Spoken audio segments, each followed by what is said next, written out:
this one is something special, not only because it is 50 shades of flat dark earth right there, but this is the new Blackout Defense Quantum Dual Taper Lock, or DTL system. The first thing we are going to discuss about the Blackout DTL system here is the accuracy, because it's very different. And then we're going to talk about how that was achieved with the way that this rifle is designed and built from Blackout Defense. Now I'm going to go ahead and roll in my zero target right here. And I know some of you grandmasters out there can print the tightest of groups at 50 and 100 yards. But for me, this is a 6-round group on the final zero at 50 yards with a Trijicon MRO HD. So the Gen 2 of that optic, no magnifier, no LPVO. And I will roll in a dime next to the size of those little pasty targets I was using. So you can see that with a red dot at 50 yards, I was able to put 6 rounds in effectively what's at the size or smaller than the size of a dime on that. Now, I don't know about you, but for me, that's an absolute first without an LPVO or a magnifier.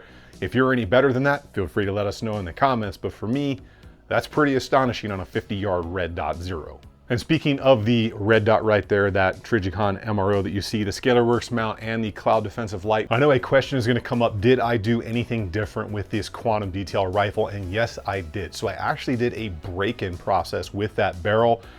And those are kind of weird and very subjective. So if you search different internet sites, you even go to barrel manufacturers such as Proof, Criterion, Blackout Defense, Craig, all these high precision end barrels, stuff like that.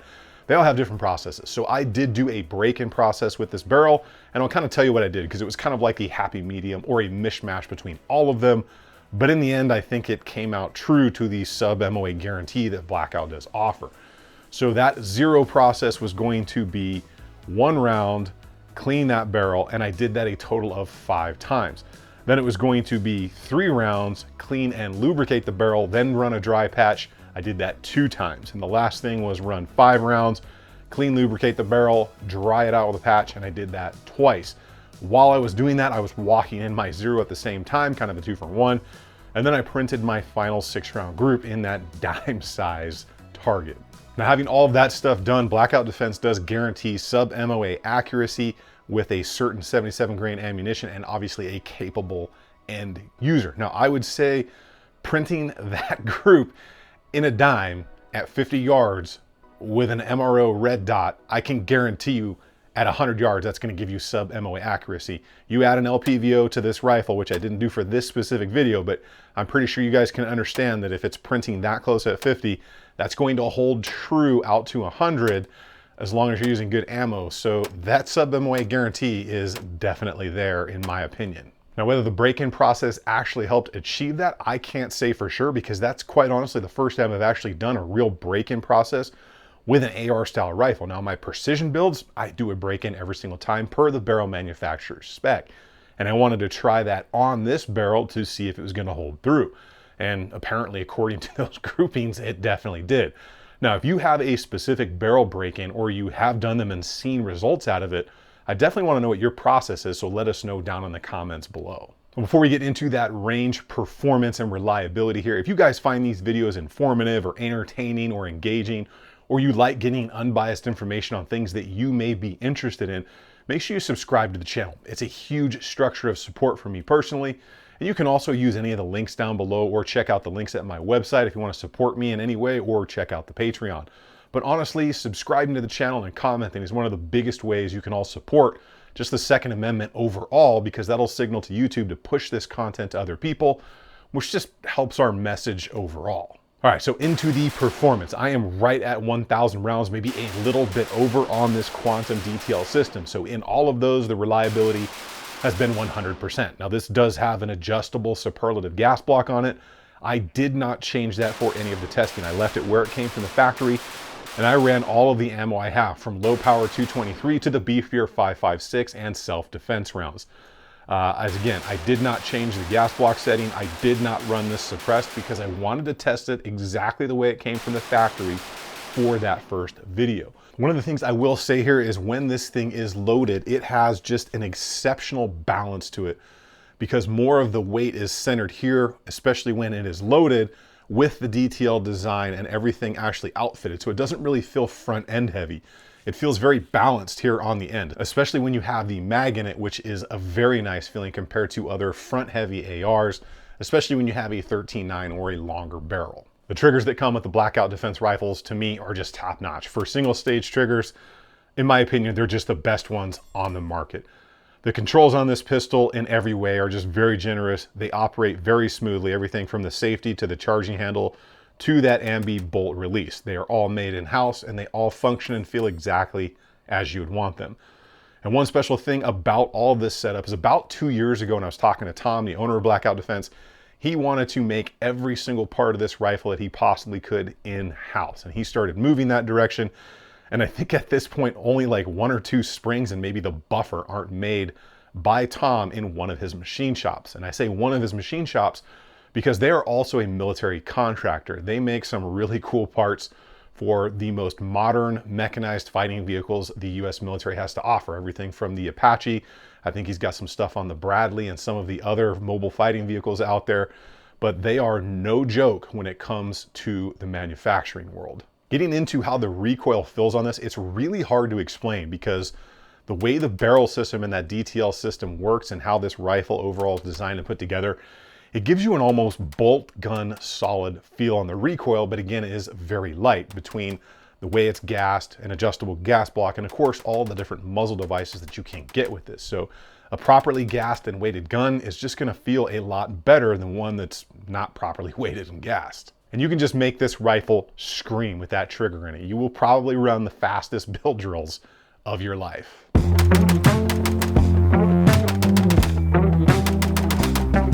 The ambidextrous mag release is a very nice design made in-house again, and it's going to make my lefties happy. It seems to be in the right place and it works very smoothly. The ambidextrous bolt release, again, very easy to use in the right place. It's going to add a little bit of speed for my righties and a good option for my lefties. The ambidextrous bolt lock is not there, and that's for one reason. When it comes to an ambidextrous bolt lock, there are only so many ways to do that. Most of them are patent, and it's very expensive to loan those patents out or buy those patents for use, therefore making the price go way up. So this is bolt release ambi, not bolt lock ambi, just so we're clear. So the performance on this thing is a 10 of 10. Everything from the touch points, the tactile feel, the accuracy that you have seen in that Zero, the accuracy that I took at 200 plus yards out there on the range that day, but just the way that this thing runs in general.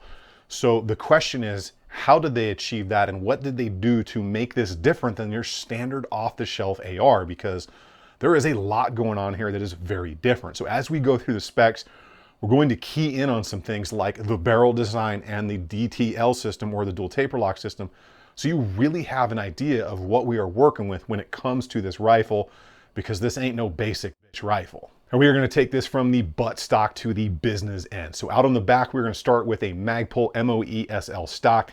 This is a great stock. It's got a very tight fit, a very smooth anti-snag design, QD points in it, very easy to adjust. Gonna do everything you need it to do. You're gonna have a standard carbine buffer, a Blackout Defense higher K-rated spring in there, and a Blackout Defense buffer tube. You will get a QD backplate, which is made in-house at Blackout Defense, so all of my single point sling lovers are gonna enjoy that. Downstairs, you're gonna get the Magpul K2 grip, which is one of my favorites for something like this. Less aggressive angle on it, very much more of a straight up and down profile, much more comfortable for the modern shooting stance. Now, there are a bunch of different options on the website. You can really just a la carte this thing to death when it comes to colors and options and the furniture you can put on here, the different triggers you can get, the different colored safeties, the pins, muzzle devices. So be aware, there's a lot of options for customization when you go for one of the Blackouts. That castle nut on the end will be properly staked, which is always a good thing. The Blackout Defense Ambi charging handle has features in it like a gas buster lip, which is extremely tight to the upper receiver by design. That way, when you're running it suppressed, you're not going to get gas into the face, but it also works with all of your standard AR manufacturers, upper receivers that are out there. It's just extra tight on the Blackout by design. And rather than using pins in that ambidextrous charging handle, they used bolts through there. So you're not going to be as prone to failure as pin charging handles are, which most are, even aftermarket high-end ones. You get a 4590 safety selector in there, which you can set up to your preference as far as the throw and which side you want the shorter or longer side on. An ambidextrous mag and bolt release. Both are made in-house, very smooth and great, just the right size and where you'd want them. Now that hybrid trigger is one of my favorites, hands down. It's got an amazing pull, an amazing brake, and an amazing reset. We will check that pull in a bit. The lower will have anti-walk pins for the trigger, an integral trigger guard, which is very nice, a generously flared magwell, and honestly, the flared magwell should just be an industry standard at this point when it comes to a rifle like this. You get custom takedown and pivot pins, which are knurled, anti-snagging design, made in-house, and you've got a ton of color options with them.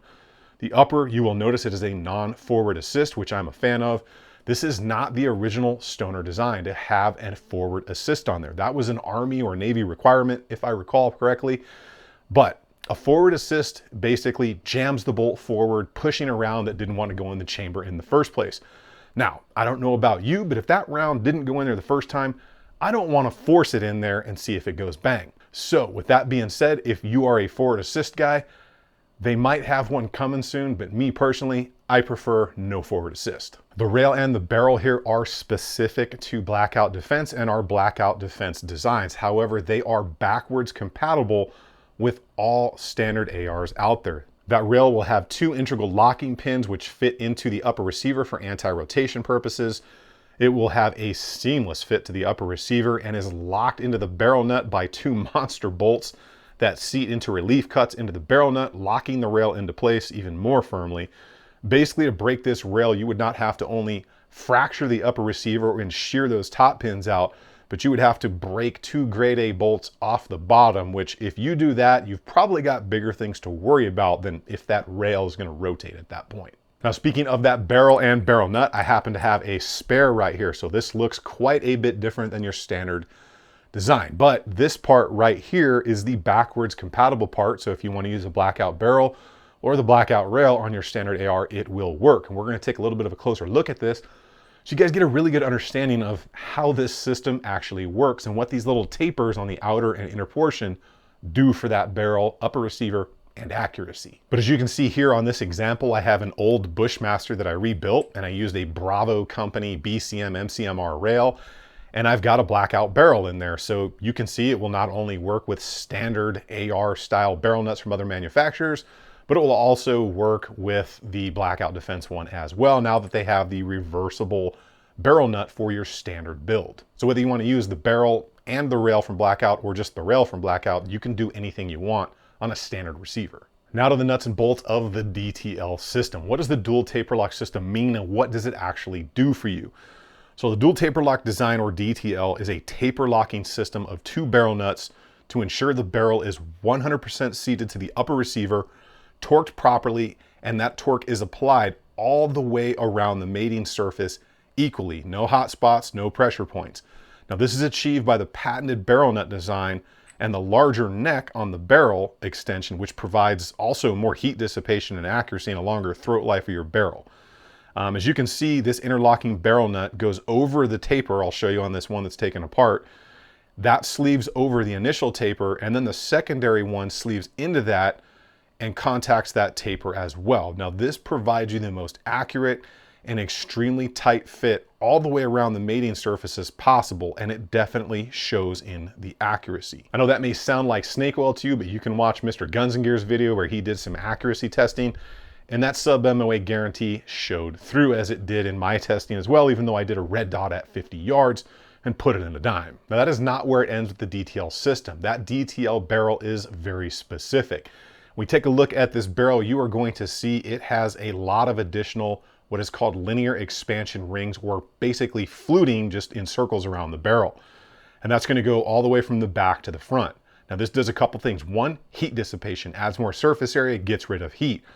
But this also aids in the accuracy by making the barrel expansion when it's heated up, which is what happens to every barrel, flex towards the bore rather than whip all around left, right, up, down, or at any angle, which would shift your MOA.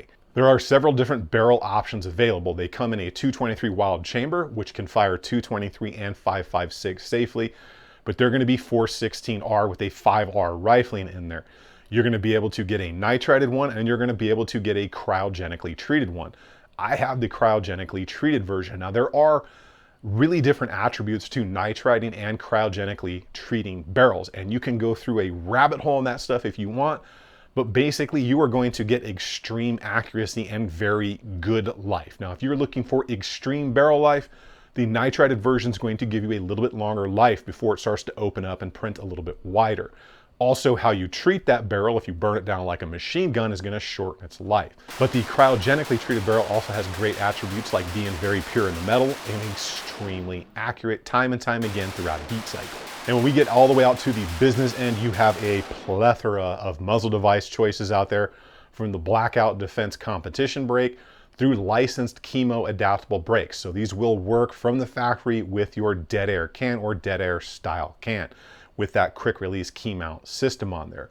Now, there are options from a flash hider design to a muzzle brake design, and you get to choose which one you want, and you get different color options as well. So again, it's a veritable buffet of muzzle device selections. You will get options between a standard or a superlative adjustable gas block, which is a little bit more of an expensive option, but that gives you the ability to kind of tune that rifle in, especially if you're going to run it suppressed a lot. If you don't want to do that, then probably just go with the regular one and save a little bit of coin. You'll have M-LOK in all the key positions all the way down that rail, pick all the way across the top, and some extra venting towards the rear for heat dissipation around that larger barrel where it fits into the upper receiver. It has integrated QD points that are meant to be used with the low profile or standard QD attachments that come with the rifle. You get one, or you can buy your own. So don't go sticking your steel QD attachment into that aluminum rail. It might work for a while, but eventually you're gonna wear that thing out. So you get one low profile QD attachment from Blackout in the box. If you want another one, buy one or source one, but don't stick that thing in your aluminum rail unless it's like an absolute emergency. So to wrap up the materials here, the upper and lower receiver are 70-75 and the rail is going to be made of 60-61. Those are all well-proven materials that are going to give you a lifetime of service. When it comes to that bolt and carrier group, it is going to be nitrided. The carrier is going to be 86-20, which is well proven. And the bolt itself is going to be Carpenter 158 or 9310, depending on availability. The gas key is properly staked. It has grade 8 hardware holding it in. And honestly, these bolts are going to give you tens of thousands of rounds of service. All right, I can take a breath now. Now, I know that was a lot, but this is not your standard off-the-shelf rifle, both in accuracy, design, or the quality control that these things go through. These are a true one-for-one quality control. Each one of these is inspected prior to leaving the shop. Now, let's do a quick trigger check. All right, let's do some trigger pulls with the Blackout DTL here on this zero reset hybrid trigger. As you can see, there is no movement. Take that safety off, it just breaks. And the reset, extremely tactile, audible, and extremely short. This thing is just straight up nasty. So we will do 3 trigger pulls here. And I'm going to try to pull from the same place, and I've got to kind of angle it up a little bit so the gauge doesn't drag across the table. But let's go right there. 3.38 pounds, which is about exactly what it feels like. Okay, hopefully try to get on exactly the same spot. 3.7.